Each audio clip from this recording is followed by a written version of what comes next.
Hello guys, আবার আমরা চলে আসলাম HTML এর নতুন লেকচার নিয়ে। অনেক দিন পর্যন্ত আমাদের ভিডিও একটু পথ ছিল ব্যস্ততার কারণে। সো আজকে থেকে আবারও আমরা নতুন করে কন্টিনিউ ভিডিও নিয়ে চলে আসলাম। সো এখন থেকে আমরা কন্টিনিউ ভিডিও আসবে।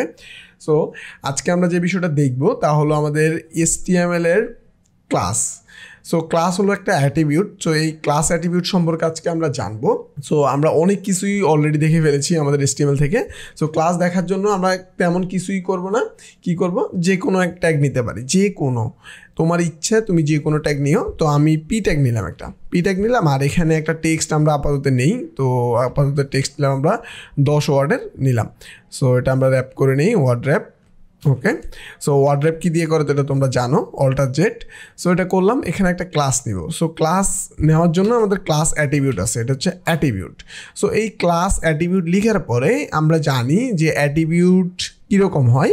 অ্যাট্রিবিউটের নাম হয়, ইকুয়াল চিহ্ন হয়, তারপরে দুইটা ডাবল কোটেশনের মধ্যে অ্যাট্রিবিউটের একটা নাম আমরা দেই। এটা হচ্ছে আমরা দেই, যেটা হচ্ছে আমরা, এটা ধারা, মানে এটার মধ্যে হচ্ছে ভ্যালুটা আর কি। সো ওটা ক্লাস হিসাবে আমরা এটা ক্লাসের নাম ধরবো। অন্যান্য ক্ষেত্রে আমরা ভ্যালু ধরি, অন্যান্য অ্যাট্রিবিউটের ক্ষেত্রে একটা ভ্যালু থাকে, ওই ভ্যালুগুলো ডিফল্টলি কাজ করে। সো এই যে ক্লাস অ্যাট্রিবিউটের যে ভ্যালুটা আমরা এখানে দিব, এটা হচ্ছে ক্লাসের নাম। সো আমরা এখানে যাই দিতে পারি, এটা যদি আমরা দিই প্যারা। সো প্যারা দিলে এইটা কোনো ডিফল্টভাবে কোনো কাজ করবে না। ওকে, এটা ডিফল্টভাবে কোনো কিন্তু কাজ করবে না। আমরা যদি এখানে এসে রিলোড দেই, যদি আমরা নিচে যাই, এখানে দেখো লোরেম এটা চলে আসছে।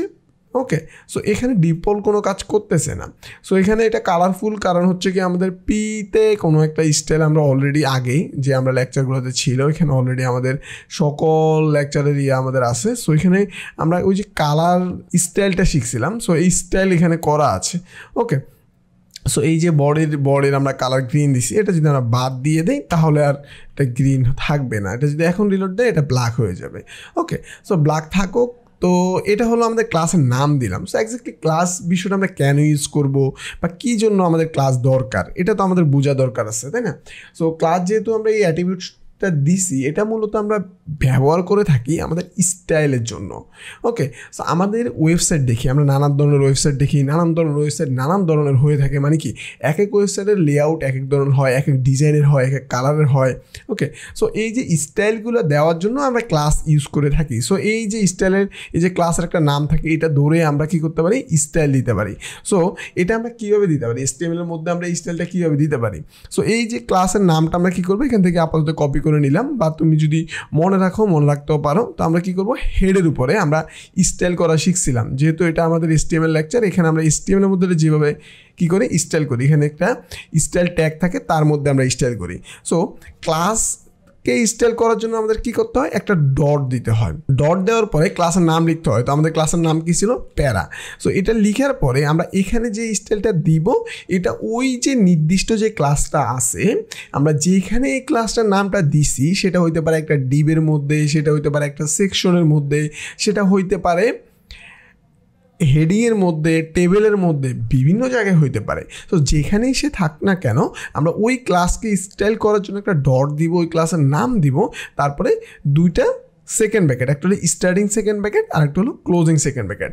দেওয়ার পরে আমরা এখানে যে কোনো কিছু দিতে পারি। আমরা এখানে একটা ব্যাকগ্রাউন্ড কালার আপাতত ইউজ করি।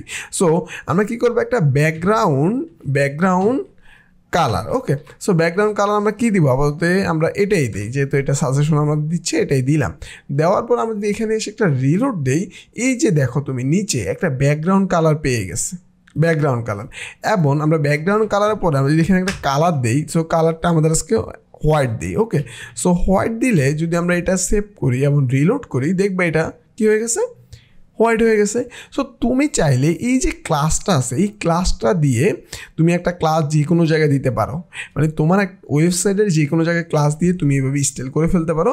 সো আমরা যখন সিএসএস পার্টে যাবো, তখন মূলত আমরা ওই যে এক্সটার্নাল কীভাবে এই ক্লাসের স্টাইলগুলো করে আমরা এগুলো দেখবো। ওকে, সো এখন খালি শুধু আমরা কি দেখলাম, এই যে HTML এর মধ্যে আমরা ক্লাসকে কীভাবে কাজ করতে পারি ক্লাস নিয়ে। সো এটা ছিল ক্লাস। তো ক্লাস লিখার আগে একটা ডট দিতে হয়, ডটের পরে নাম দিতে হয়। যদি আমরা এখান থেকে ডটটা তুলে দেই, তাহলে কিন্তু আর কাজ করবে না। দেখো, তখন এই কাজটা চলে গেছে এখান থেকে। এই যে তুমি একবারে নিচে লক্ষ্য করলে দেখবা, আমি এটাকে যদি উপরও একটু তুলে নেই, এটাকে আমি উপরে তোলার জন্য এখানে রাখি, দেন ছোট করে নিই।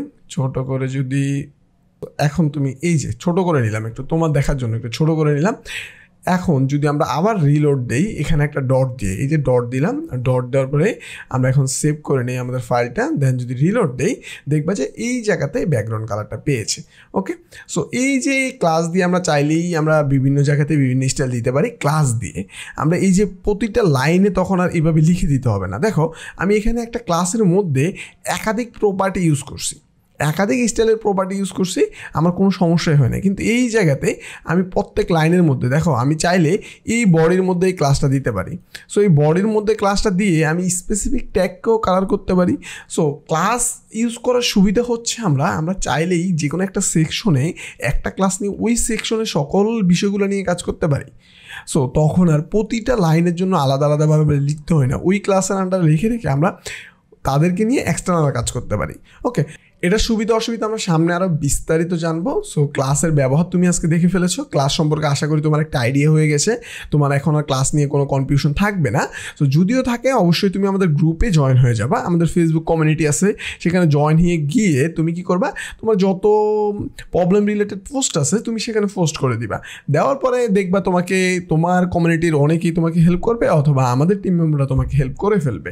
ওকে, তো আজকে এ পর্যন্তই থাকুক, আবার দেখা হবে আমাদের নেক্সট ভিডিওতে। তো আর সাথে থাকার জন্য অবশ্যই সাপোর্ট করবা, ভালো থাকবা, আল্লাহ হাফেজ।